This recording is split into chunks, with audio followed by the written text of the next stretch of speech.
Hello guys, नमस्कार, जय हिंद। स्वागत है आपका मेरे यूट्यूब चैनल पे जिसका नाम है सौरवी एजुकेशन हब।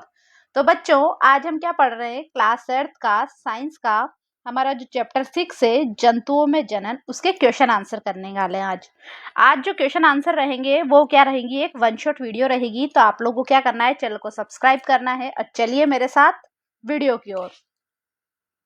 तो देखिए बच्चों, हमारा जो फर्स्ट क्वेश्चन है वो है सजीवों में। अब सजीव क्या होते हैं? जो सांस लेते हैं।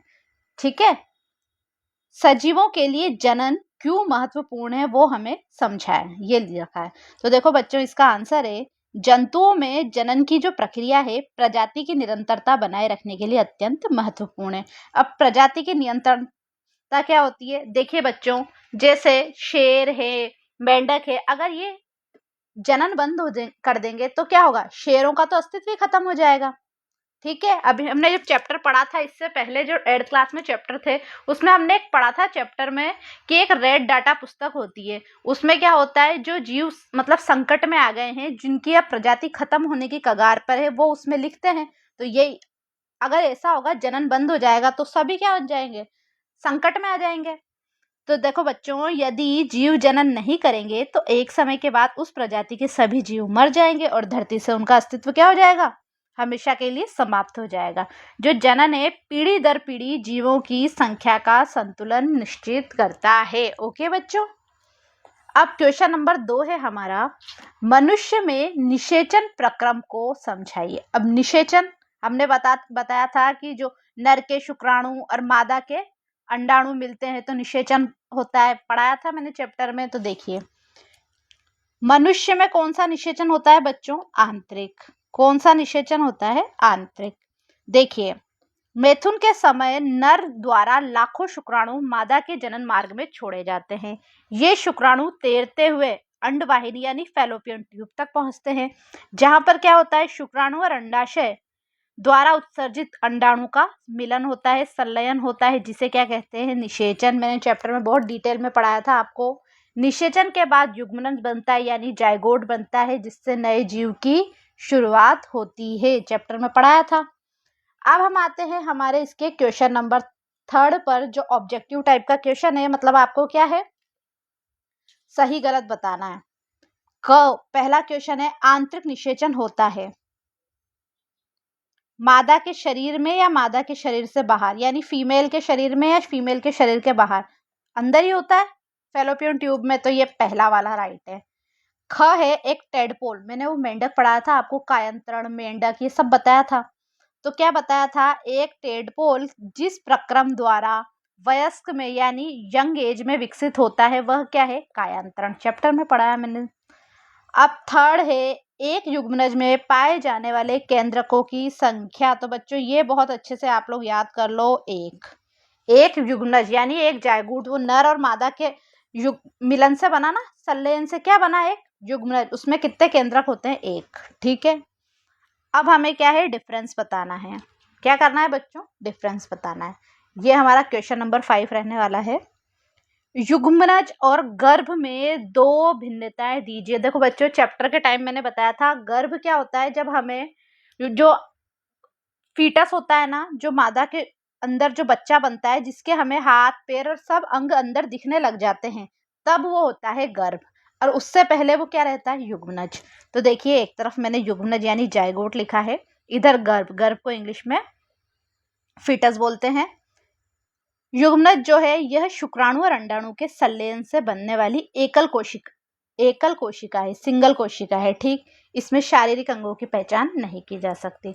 जबकि जब अगर हम गर्भ में आते हैं, यह बहुकोशिकीय संरचना है, बहुत सारी कोशिकाएं बन गई, हाथ पैर सब बन गए, जो भ्रूण के विकास के बाद बनती है। क्या बनती है? ये जो भ्रूण बन जाता है उसके डेवलपमेंट के बाद बनती है।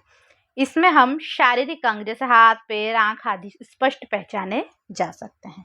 तो ये हमारा हुआ क्वेश्चन नंबर 5। अब आते हैं बच्चों हम अपने क्वेश्चन नंबर, ये सत्य असत्य वाले एक और क्वेश्चन पर। इसमें क्या है? निम्न कथन को सत्य असत्य बताना है। पहला है, अंड प्रजक जंतु विकसित शिशु को जन्म देते हैं क्या? कहाँ देते हैं? अंड प्रजक तो अंडे को ही देते हैं, यानी है फाल्स। देखो बच्चों, सत्य को ट्रू यानी टी लगाना है और असत्य पे फाल्स यानी एफ पर लगाना है। तो अंड प्रजक तो अंडे देते हैं, तो यानी फाल्स। ख है प्रत्येक शुक्राणु एक एकल कोशिका है, बिल्कुल सही बात है, तो ट्रू। मेंढक में बाह्य निषेचन होता है, पढ़ा था हमने, बिल्कुल ये भी ट्रू। वह कोशिका जो मनुष्य में नए जीव का प्रारंभ करती है युग्मक युग्मक कहलाती है, नहीं वो युग्मनज कहलाती है, तो यह है फाल्स। ठीक है, युग्मक और युग्मनज में फर्क है। निषेचन के पश्चात दिया गया अंडा एक एकल कोशिका है, बिल्कुल है, अभी पढ़ा हमने, ट्रू। अब आते हैं हम आगे। अमीबा मुकुलन द्वारा जन्म करता है, नहीं, फॉल्स। हमने चैप्टर में पढ़ा था अमीबा द्विखंडन द्वारा जनन करता है, पढ़ा था ना, तो ये फाल्स। अब है हमारा अलैंगिक जनन में भी निषेचन आवश्यक है क्या? बिल्कुल जरूरत ही नहीं होती, तो ये गलत है, फाल्स है। द्विखंडन अलैंगिक जनन की एक विधि है, बिल्कुल है, द्विखंडन अमीबा में पढ़ा ना हमने, ट्रू। निषेचन यानी वो अंडाणु और शुक्राणु के जो संलयन से निषेचन होता है, इसके परिणाम स्वरूप युग्मनज बनता है, बिल्कुल बनता है, ट्रू। भ्रूण एक एकल कोशिका का बना होता है, नहीं, भ्रूण तो क्या होता है, अभी हमने पढ़ा था बहुकोशिकीय संरचना है, तो ये फाल्स। ठीक बच्चों, अब आगे देखिए, क्वेश्चन है हमारा अलैंगिक जनन की परिभाषा और दो विधियों का वर्णन करना है। ठीक, ज्यादा बड़ा क्वेश्चन नहीं है, तो देखिए बच्चों, क्या है, जिसमें केवल एक ही जनक नए जीव को जन्म देता है, क्या कहलाता है? अलैंगिक जनन। इसमें ऐसा नहीं है कि नर और मादा की आवश्यकता होगी, इसमें कोई भी एक जनक ही नए जीव को जन्म देता है। पहला है मुकुलन। मुकुलन हमने पढ़ा था हाइड्रा वाला, हाइड्रा के शरीर पर एक उभार यानी मुकुल बनता है, जो डेवलप होकर क्या है, एक अलग जीव का निर्माण करता है। दूसरा है द्विखंडन। अमीबा पढ़ा था हमने, अमीबा की कोशिका और केंद्रक दो भागों में विभाजित होकर दो नए अमीबा बना लेता है। ठीक, अब है हमारा क्वेश्चन, कायांतरण किसे कहते हैं, उदाहरण दीजिए। तो देखो बच्चों, लार्वा के कुछ विशेष व उग्र परिवर्तनों द्वारा वयस्क जंतु में बदलने के प्रक्रम को क्या कहते हैं, कायांतरण।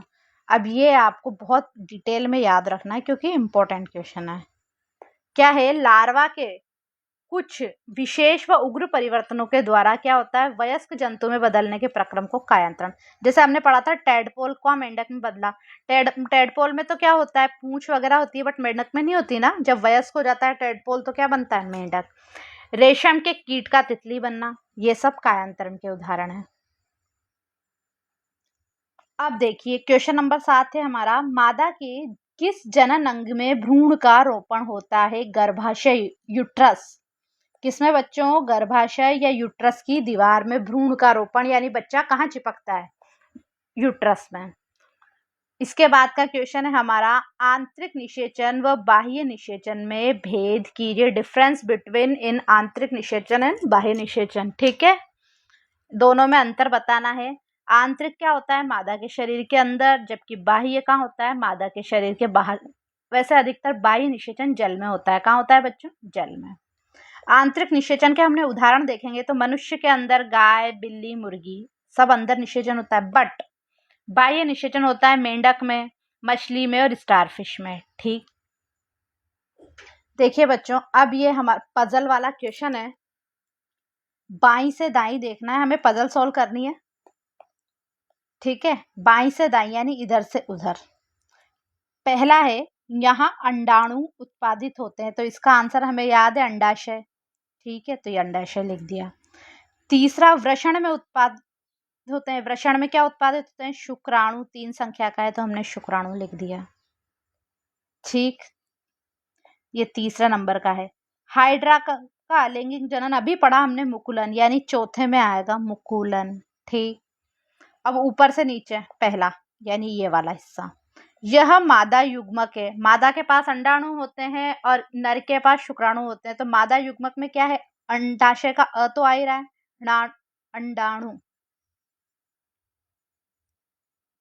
क्या बनेंगे बच्चों, अंडाणु। नर और मादा का युग्मक का मिलना क्या कहलाता है, निषेचन। क्या कहलाता है बच्चों? निषेचन। एक अंडप्रजक जंतु मुर्गी, क्या बच्चों? मुर्गी। ओके, कोई दिक्कत, कोई परेशानी? ठीक बच्चों, इसके साथ ही हमारा ये वाला चैप्टर कंप्लीट हुआ। अब मिलेंगे नेक्स्ट चैप्टर में जब हम चैप्टर 7 पढ़ेंगे। तब तक आप लोगों को क्या काम करना है? चैनल को लाइक करना है, सब्सक्राइब करना है, अपने दोस्तों में ज़रूर शेयर करना है और कमेंट करके हमें बताना है कि आपको हमारी वीडियोस कैसी लग रही हैं। तो बच्चों मिलते हैं नेक्स्ट वीडियो में, तब तक के लिए बाय।